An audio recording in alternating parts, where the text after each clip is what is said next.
We should be all good. All right, welcome to Midweek Madness. And we are here with Nobody41, who's going to be co-casting this series with me.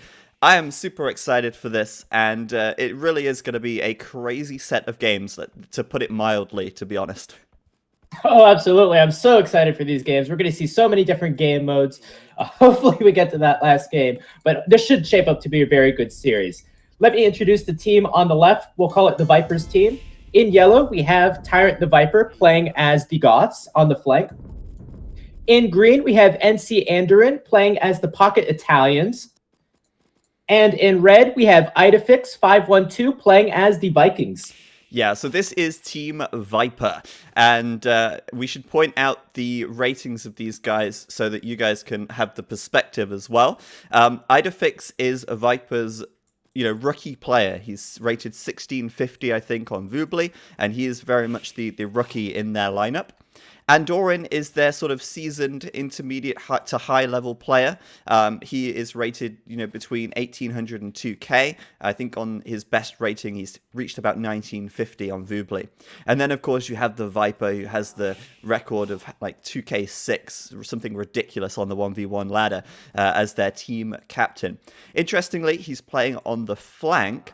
And we got to be very careful about the flanks here, because imagine if Viper was against the rookie player on the other team on the flank. It could be an absolute steamroll. However, it looks to me like he is going to be up against DauT on his flank to the right. And this is DauT over here in the purple. He's playing as the Magyars. In the pocket, we have King Marv playing in the blue. He is DauT's rookie player. He's playing as the Italians here. And up to the north of the map on the flank for Team DauT, we have the intermediate to high level player. That's Squeak playing as the Vikings in the teal. So on the bottom side, it's going to be very interesting. We have our two Tyrants. They're going to go at it very early on. We have a Goths and Magyars matchup here. I think I would rather take the Magyars, but these are both very land prevalent civilizations. And as we know, Bog Islands, for the most part, it seems like players want to go for an early water build. So I'm not sure what kind of how the civ matchup is going to favor itself out. Yeah, absolutely. And I want to point out that the civilizations for the top players were picked by the other team. So that's why in this whole series, you're going to see Viper and DauT on less than ideal civilizations for the map. As a result, you see that DauT being given the Magyars here by Team Viper. And that means that, it's a pretty trash civ. He's going to have a little bit of a handicap because of that, due to having no eco bonus, essentially.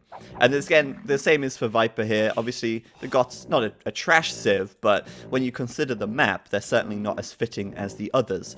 The other players got to choose their own civilizations in private, like hidden from the other team, and that's why we see those guys picking up things like the Italians, which work very well on the water, the Vikings, which work very well on the water, and in fact, it's actually Vikings and Italians mirror for the intermediate and rookie player.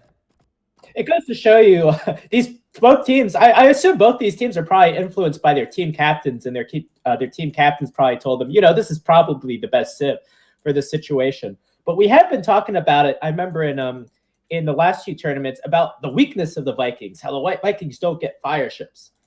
So we'll have to see how that plays out. They'll have to go into galleys early on in the north side. Yeah, of course, they will have to go into the galleys, but I think, on this kind of map, when it's a 3v3, it just kind of changed things around a little bit. A lot of the tournaments we've seen on HD so far, they've all been about, 1v1s and 2v2s, mostly 1v1s. And I feel like the play is a little different between a 1v1 and a 3v3, because you've always got that pocket player who is most likely going to be going for some kind of a fast castle or something like that. So what we would expect to see here is both flanks being quite aggressive. That's Viper and DauT in the south, and Idafix and Squeak in the north, with the flank players going for the aggression. But you're quite right. I mean, I would expect that we will just see galleys coming out from these guys in the top. So apparently your mic is just a little bit loud, but we should be okay now. I think I've adjusted it slightly. So let us know in the chat if nobody is still a little loud or not. Yeah, the thing about the Vikings, I think the Vikings are a much stronger team game civilization now, because that dock bonus actually applies to everyone on the team. So that bonus is still adding up. It goes to show you how strong the Vikings were just in regular AOC. Yeah, absolutely. It's still a very viable civ. I mean, especially in a team game more so, I think. In a 1v1, I feel like the Vikings have definitely dropped off a little bit in the expansions. They're not as like completely dominant as they are in AOC, but they're still a really valuable team water civ to have. And then, of course, you have the Italians who age up 15 with 15% less resource cost. Also a very good naval civ. DauT's also costing half price. But yeah, there was something I just wanted to point out, and it's completely gone. But, you know, should be all good anyway. Let me point something out from King Marv. King Marv is very far from the middle area, so he hasn't had the opportunity to fish this game, which is a huge disadvantage for him. If you check their bases, King Marv has actually had to seed 3 farms and a mill, whereas Andurin has not. Yeah, not to mention the fact that King Marv is the rookie player here, whereas Andoran is certainly the more, you know, experienced intermediate to high level.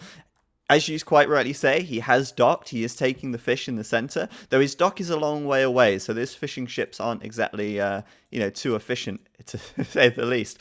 But, you know, it's a little bonus, a little bit of an advantage that he will have over Marv in terms of potentially reaching the castle age here. And I think both teams are going to be relying on their pocket player to get themselves to the castle age and really start supporting the flanks once they get there.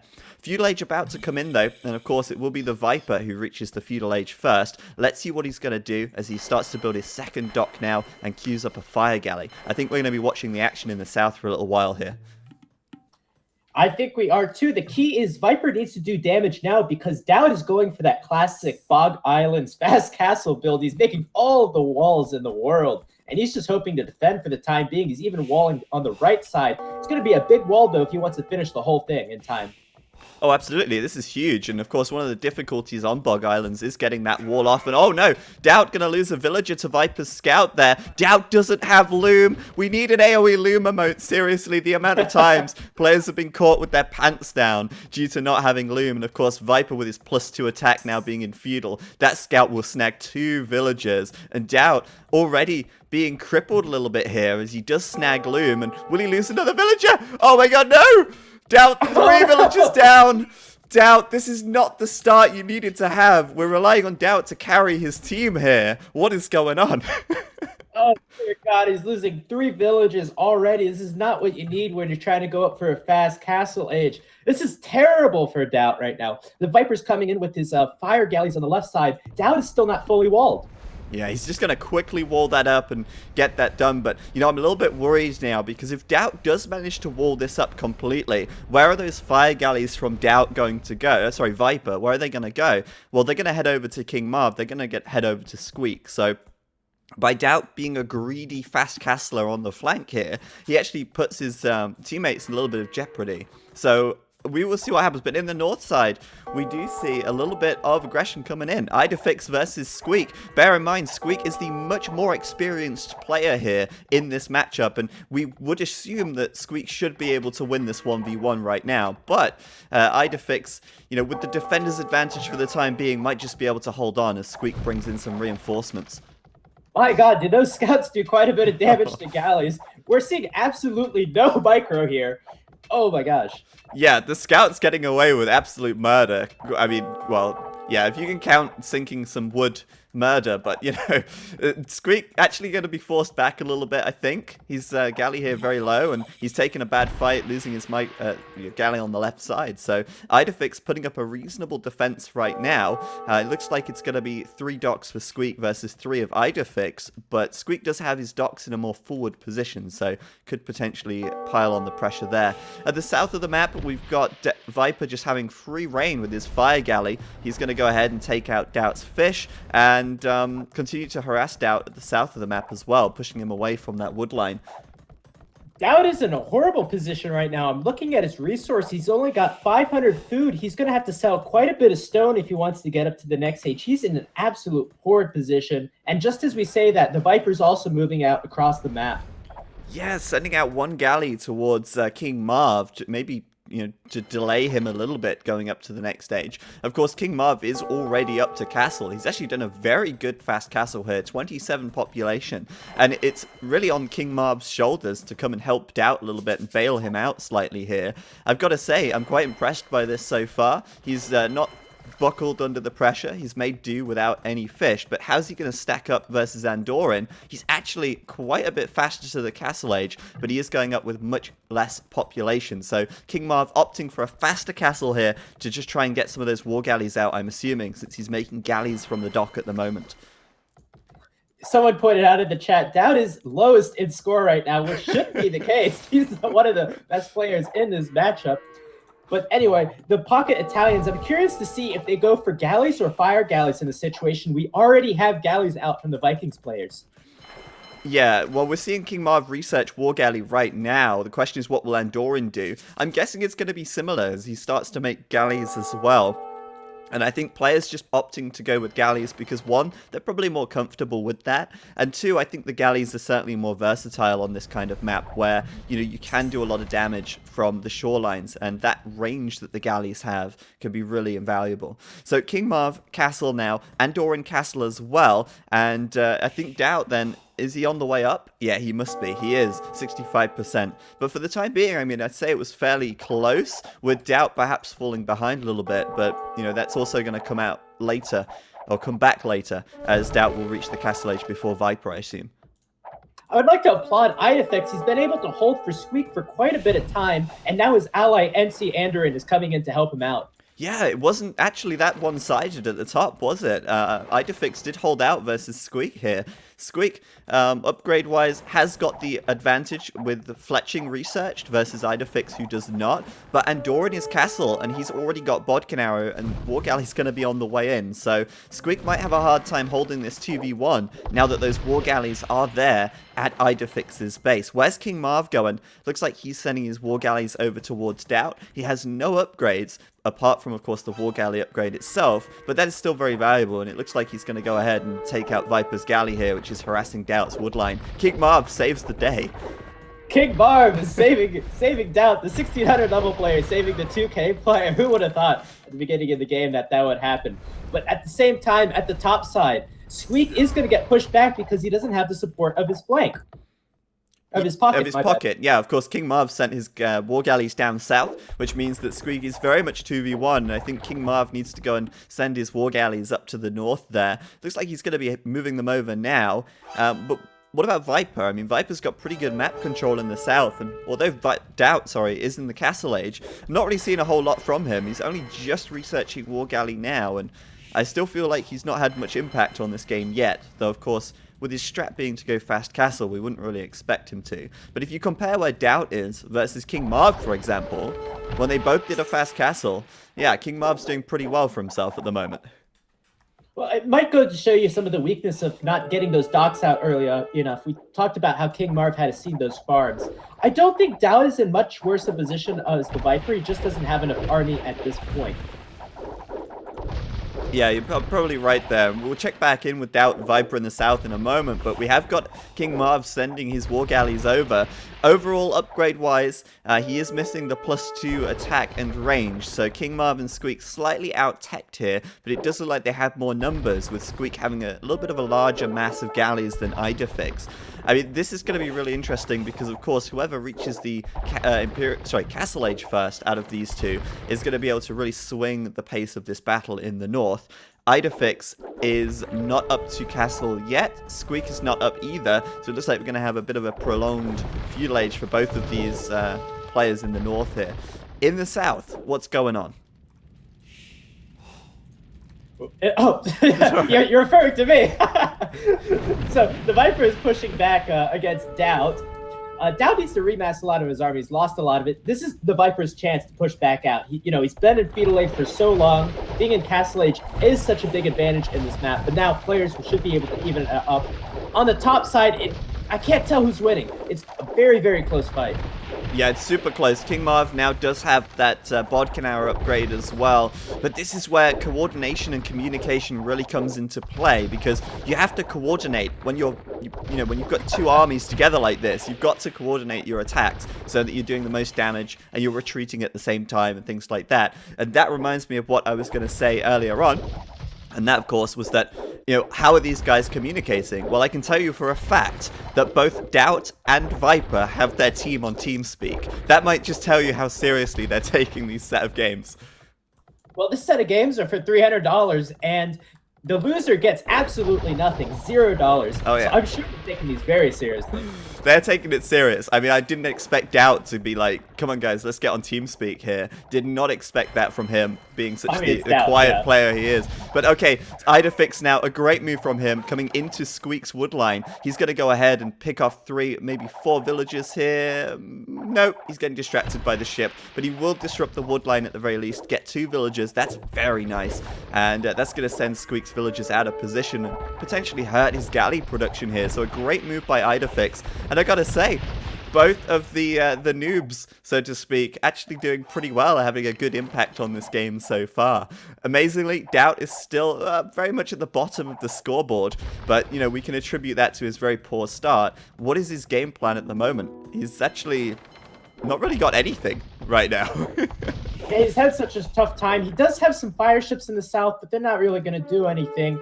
He needs to remass. I don't know, maybe go for a big demo shot. He's got a demolition ship here, but he's not taking the fights he needs, and he doesn't have the support of his pocket.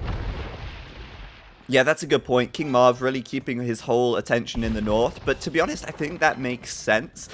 I feel like DauT and Viper, you know, they're the 2 experts. They should be able to handle each other, or at the very least, DauT should be able to stall Viper, while King Marv and Squeak focus on, you know, really winning the north side. But Squeak here been so distracted by Idefix. Even though Idefix has lost a lot of his boats with this raiding, he's actually really drawn the attention of of King Marv and of Squeak into the back here of the map, which has actually lost them a lot of map control. And although yes, Idefix is about to lose his army, this does give a little bit of breathing room to Andoran, who can now go ahead and raid the gold mine of Squeak, doing a lot of damage there. And it looks to me like Viper's team, led by at the moment Andoran, looking pretty strong up here.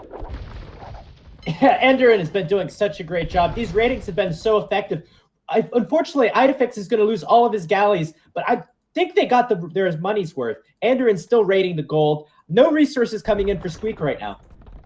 Yeah, Squeak, of course, being pushed away, and that's a real problem on this map because it's so hard to, you know, protect your resources, and that's exactly why Squeak now has got his entire army protecting this one wood line at the back, because if he loses access to wood, he loses access to everything. But oh goodness me, Andoran potentially taking a bad fight here as he's going to get trapped behind the wall of King Marv. He's actually nowhere for him to go, and it looks like this army of war galleys will get cleaned up. Squeak and King Marv going to have to coordinate this. In fact, Squeak can go back because King Marv has more than enough galleys to take this on. He might lose a couple of villagers over on his farms, but in fact, Andoran will turn around, and King Marv's going to clean that up. The rookie player here sticking it to Andoran and cleaning that army up quite nicely. But at the same time, Andoran continuing to raid over at Squeak's base, and Viper in the middle of the map with his army as well, pretty much uncontested by DauT right now.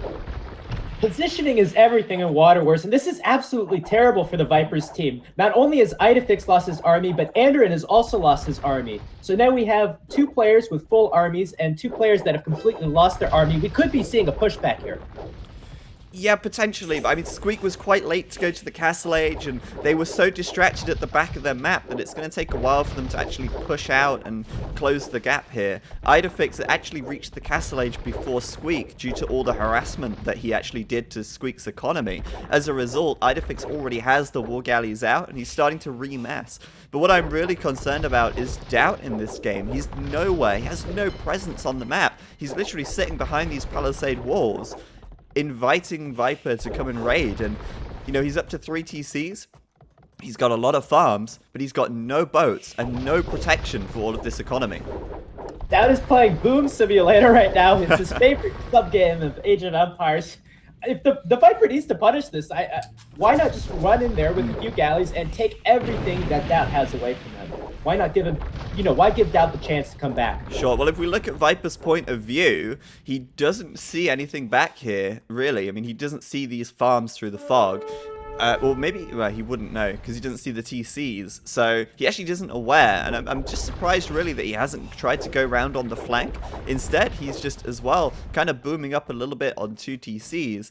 But Yeah, it seems strange to me. He's just focused down the one dock on the front, but he's not really gone around the back to see what's going on. Because if he does come around the back here, he'll find a lot of damage onto DauT's economy. DauT actually throwing up a defensive castle here now, and that's going to help to protect this exposed underbelly, I guess. What's going on in the north, though, here? There's a pretty big galley war starting up here. Pretty big fight. I think that Squeak and King Marv have the advantage, and this is the perfect time for them to strike right now because they still have that army advantage from taking those two big fights earlier on, and they're just going to try to make a snowball here. Yeah, you're absolutely right about them being able to push back. Idofix and Andorian, they did cause a distraction, but they had to, sacrifice a lot of units to do that. Now that Squeak has got to the Castle Age, they've still got a huge mass of units, and they're pushing forward against Idofix's dock. Idofix and Andorian running with their tails between their legs at the moment, and this could really hurt right now, as Idofix could risk losing all of his docks here. Viper, though, does seem to be heading over. Instead of looking to see what he can find at DauT's base, he's going to send a small number of units up to perhaps support his teammates here in the north. And despite the Vipers team having a small to moderate advantage the majority of this game, I think this game is closing out a bit. The scores are switching back and forth. And finally, after 5 minutes of hanging around DauT's base, the Vipers realize, hey, DauT isn't really making any army. I think I should go help my friends. Yeah, he's also dropped a castle on the front of DauT's base as well, which is quite funny, just to lock him in there. But yeah, I mean, he's realized now that, okay, DauT's really not doing anything. Let's go ahead and send that army up north where it's needed at this stage. Now, I'm interested to know what Viper's strat here is going to be, because, I mean, Viper doesn't seem that committed to the water either, to be honest. If you look at it, he's actually only got 19 ships, which isn't very many at this stage of the game. If you compare that to Squeak, who I think has about the largest army, he's got 32. So it seems like Viper and DauT, neither of them that committed to the water here. And I'm wondering if maybe they're going to switch it up and go for something on the land once they reach the Imperial Age. And they're just kind of stalling for time until then. Well, what this castle does from the Viper, it's a nice pressing point into DauT's base, and we could potentially see Huskarls. However, I don't see them right now. I think that would be a very good army against most of these units which do pierce damage. Well, against the boats, Huskarls would work, but I think even just for raiding, it might be a very viable unit choice because, they're just going to get in there and raid away. I think, though, that both players won't really show their hand until they start going towards the Imperial Age. Until then, we're just seeing more and more engagements on the water. King Marv taking on the Viper here. And you know what? He's only going to go ahead and win this fight as well. Viper having to retreat, it seems, as King Marv here just has too many units. Squeak, looking towards Viper's base, is about to get a little bit caught out, I think. He's getting wrecked! He's getting wrecked! He's getting destroyed, that's for sure. He's got to run away, but, I mean, this army's closing in. And they're going to do a lot of damage as soon as Squeak stops. Or even if they stop. The thing is, with Viper, he's an experienced enough player to know, okay, I'm outmassed, I just leave. I leave with most of my army. Squeak stood in there for just a little bit. He must have known two armies were chasing him, but he's lost more than he needed to. Yeah, definitely. Squeak now actually going down to 20 warships. He's lost 19 since we last checked, and that wasn't too long ago. But, look at the map. Viper and DauT, really no presence apart from this huge eco. DauT with 340 Cs now. If you look at Viper, he's also up on 3 TCs. I think he's adding a fourth somewhere as well. And he's about to click to the Imperial Age also. Viper just clicking up now. DauT not clicked up to the Imperial Age yet, and that gives me a little bit of concern because DauT here with such a huge boom is going to have to make some impact on this game eventually. And with Viper going Imperial first, I do expect that we'll see Viper starting to get aggressive a little sooner than DauT, and that could be a little bit of a concern, especially since Squeak and Marv are now on the back foot in the north of the map, as, Squeak took heavy losses earlier on with those war galleys. I'm a little bit disappointed in DauT's team. We saw them take a huge army advantage somewhere in the mid-game here, but they really haven't done anything with it. If you're tracking their boats, they basically stayed around the middle area, didn't get into the economies of either of these players, and didn't make full advantage out of that army advantage. Yeah, which team were we saying there? DauT's team? DauT's. Yeah, I mean, they did actually move out at one point, and then Squeak lost most of his army, so I think that was a little bit of a not mistake, but like they didn't make the most of it, as you quite rightly said. So Viper here finally coming into DauT's economy. Those boats going to go absolutely ham. DauT having to retreat all of his villagers into these town centers, but these boats will find a lot of villager kills, that's for sure. I just want to address something very quickly. I realized just as I started the stream that I accidentally used the wrong flag for DauT. I apologize for that. It's an honest mistake, and I will. I just don't have the time to fix it now, unfortunately. So yeah, just so people are aware that I am aware as well. So yeah, Viper here with a nice bit of raiding, forcing DauT away from the gold, really disrupting his economy, and DauT still really showing no sign of wanting to get on the water here, I guess. He's making a couple of fire ships, but really, with these stables coming up, I'm kind of expecting him to start making some cavalry and try and get some land aggression going on this one. Who's going up the stables? I don't see any stables from DauT. DauT, if you look at his point of view to the north of the castle, he's building some stables right now. I think you have to be on his point of view to see them, though. Okay. Cool. DauT's got it absolutely wrecked. I don't know why the Viper keeps leaving. I think because he's waiting for his Imperial Age upgrade. But he could just stroll on in here whenever he wants. The castle's for DauT, not a mobile defense. Yeah, exactly. Just kind of defending a very small area of his economy, and we've already seen what damage those boats could do. But Viper here really showing his hand, because next to that forward castle, he has thrown down 5 barracks, and that means he's going to be making a lot of those cheap Gothic infantry units. At the moment, he's actually making a condottiero, or 3 condottiero even.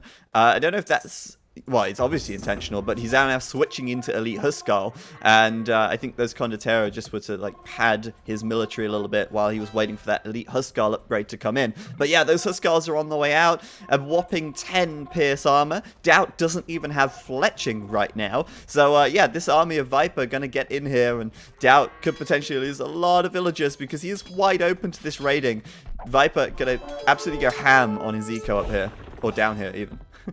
Dear God, DauT is going to get gutted from the inside out. I think it's fair to say that most of this game was either won or lost on the bottom side here between our 2K players. The rest of the players, I think, pretty even throughout this game. And Andoran, coming down on the north side, looks like he's going to defend up here. Yeah, gotta say though, King Marv with a very respectable score this game. He's ahead of DauT and Squeak as the rookie player, so he's done a really good job and supporting his teammate Squeak here. They are kind of behind or between, I guess, Idefix and Andoran space, looking to do some damage.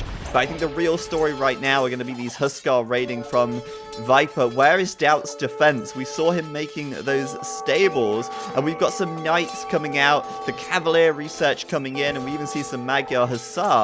But Viper is just 3 steps ahead of DauT at this stage, if you ask me. He's already got the researches, he's already got the units coming out, and DauT just doesn't really have the production, he doesn't really have the tech, and he certainly doesn't have the resources. He's down to 80 food, as all of his villagers now starting to garrison inside the TCs and stop gathering anything. Perhaps DauT should consider adding more town centers next time. He clearly doesn't have the economy for this. Well, it is so difficult because this map is so hard to wall, and DauT just, yeah, I mean, he just wasn't fast enough. He got raided too hard in the early games, disrupted too much in the early game, and now, okay, he has got Cavalier out, which do work fairly well versus these Huskarls, but look at Viper, look at the map right now. There's a sea of white, not white, yellow even, coming across the map. And yeah, Viper's going to be heading towards Squeak, he's going to be heading towards Marv, and since these guys are making boats only, if there's any holes in their walls, they are going to get gutted. Meanwhile, on the top left side, this could be the final stand. We have Galleon already coming in for Andoran. I think with that Galleon upgrade, they should be able to clean this army. It's getting pretty close, but I think that Squeak and King Marv are finally going to go down here. Yeah, they're losing a lot. They went in a little bit too far, and of course there's no Imperial Age for King Marv or Squeak right here, and they are just going to have to now deal with Viper's raiding, which is coming in thick and fast. Look at this. Elite Huskarls everywhere, man. Viper, 160 population at the moment, completely uncontested at home, and he's already gutting out DauT space. He's already vacated his forward TC, and his castles are going down to these trebs as well. Viper now into the economy of King Marv as well, killing villagers over there.